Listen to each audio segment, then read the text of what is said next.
একটা হাদিস বলছি, সুসংবাদ।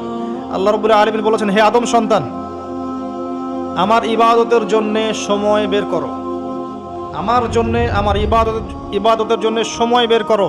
তোমাকে দুটো জিনিস দিব।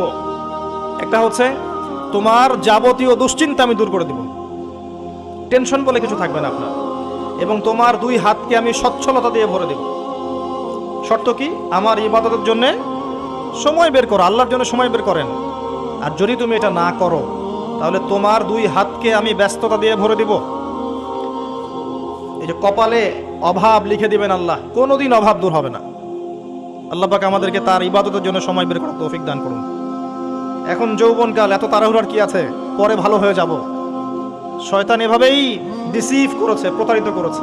যদি পারেন একটা উমরা করে আসতে পারেন, যদি সুযোগ হয় উমরা করে আসতে পারেন। সেখানে গেলে আপনি ফিল করবেন রমজান কি জিনিস।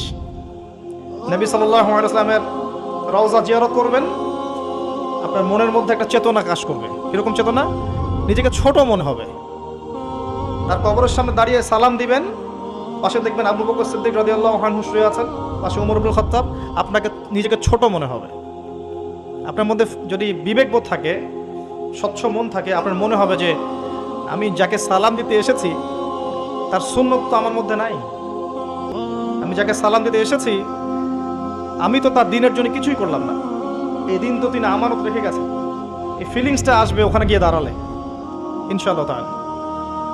তাওয়াফ করবেন, ইব্রাহিম আলাইহিস সালামের কথা মনে পড়বে, ইসমাঈল আলাইহিস সালামের কথা মনে পড়বে। সাই করবেন, হাজেরা আলাইহিস সালামের সেই ছোটাছুটি মনে পড়বে, বাচ্চাকে পানি পান করানোর সেই করুণ দৃশ্য মনে পড়বে।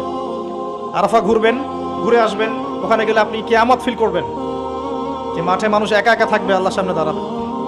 বাকিউল গারকাত আছে না, পিছনে কবরস্থান, ওখানে গিয়ে দেখবেন উম্মতের শ্রেষ্ঠ মানুষটা ঘুমিয়ে আছে।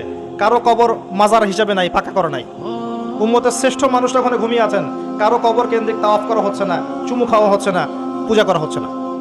সবার কবর শুধু এতটুকু পাথর আছে, এতটুকু পাথর থেকে চেনা যায় যে এটা একটা কবর, আর কিছু চেনা যায় না। কার কবর কোনটা সেটাও জানা যায় না।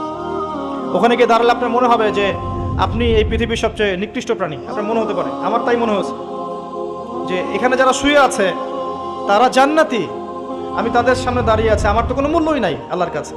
আপনার এই বরত্ব, এই যে ক্ষমতার দাপট, জনবলের দাপট, টাকার দাপট, অর্থবিত্তের দাপট, সব মনটা নরম হয়ে যাবে ইনশাআল্লাহ। মনে হবে যে আপনি খুব ছোট্ট ক্ষুদ্র একটা বান্দা। আসলেই আমি তাই।